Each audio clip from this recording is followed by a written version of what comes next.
नमस्कार दोस्तों, स्वागत है आप सबका आज के सेशन में। दोस्तों, आज का हमारा टॉपिक है what are the documents required for counselling. कौन कौन से ऐसे डॉक्यूमेंट्स हैं जो काउंसलिंग के लिए रिक्वायर्ड हैं और आपको वो डॉक्यूमेंट्स तैयार करके रखने हैं, प्रिपेयर करके रखने हैं, बिकॉज अभी समय है, अभी रिजल्ट नहीं आया है। रिजल्ट आते ही 1 हफ्ते 10 दिन के अंदर काउंसलिंग स्टार्ट हो जाती है और उस समय अगर आपके पास डॉक्यूमेंट सारे अवेलेबल नहीं है तो परेशानी होती है। तो उसी के ऊपर आज चर्चा करेंगे। उससे पहले आप सभी से रिक्वेस्ट है, चैनल को सब्सक्राइब करिए। अगर आप पेड सर्विसेज लेना चाहते हैं काउंसलिंग की तो आप ले सकते हैं, जिसमें हम आपको पूरी काउंसलिंग गाइड करेंगे। आपके मार्क्स पे पूरे भारत में कहाँ पे क्या मिलेगा, क्या फीस है, क्या हिडन चार्जेस हैं, कितना पुराना है कॉलेज, क्या कॉलेज की ओपीडी है हॉस्पिटल की, हॉस्पिटल कितना पुराना है, कैसा माहौल है कॉलेज का। तो ओवरऑल पूरी जानकारी देंगे और कोशिश करेंगे कि आपके रैंक पे आपको बेस्ट कॉलेज अलॉट हो। तो ये सारी सर्विसेज हम लोग प्रोवाइड करते हैं। जो भी आपकी क्वेरी हो आप दिए गए नंबर पे व्हाट्सएप करके मुझसे जानकारी ले सकते हैं। अब स्टार्ट करते हैं आज का टॉपिक, डॉक्यूमेंट्स क्या क्या चाहिए।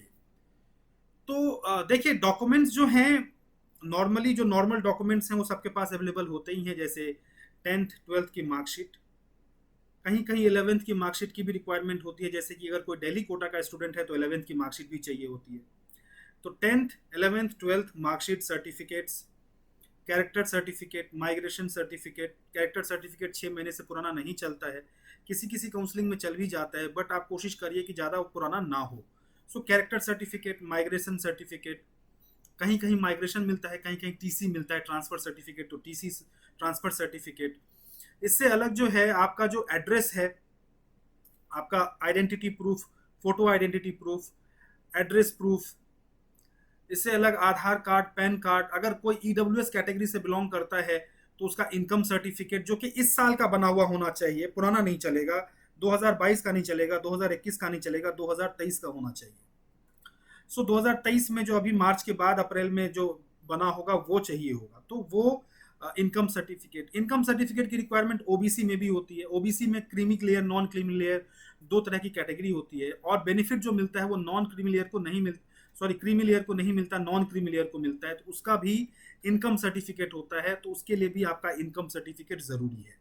तो वो होना चाहिए आपके पास में। अगर आप SC ST से बिलोंग करते हैं तो आपकी कास्ट सर्टिफिकेट होनी चाहिए।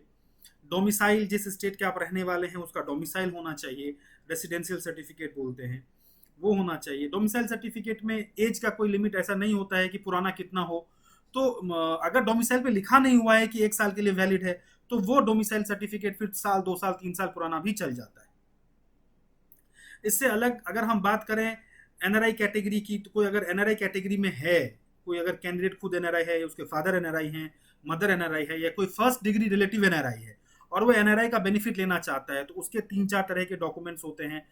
एनआरआई अंडरटेकिंग होता है, या फिर एम्बेसी सर्टिफिकेट होता है, रिलेशनशिप सर्टिफिकेट होता है। ये सारे डॉक्यूमेंट्स आपको प्रिपेयर करके होना चाहिए।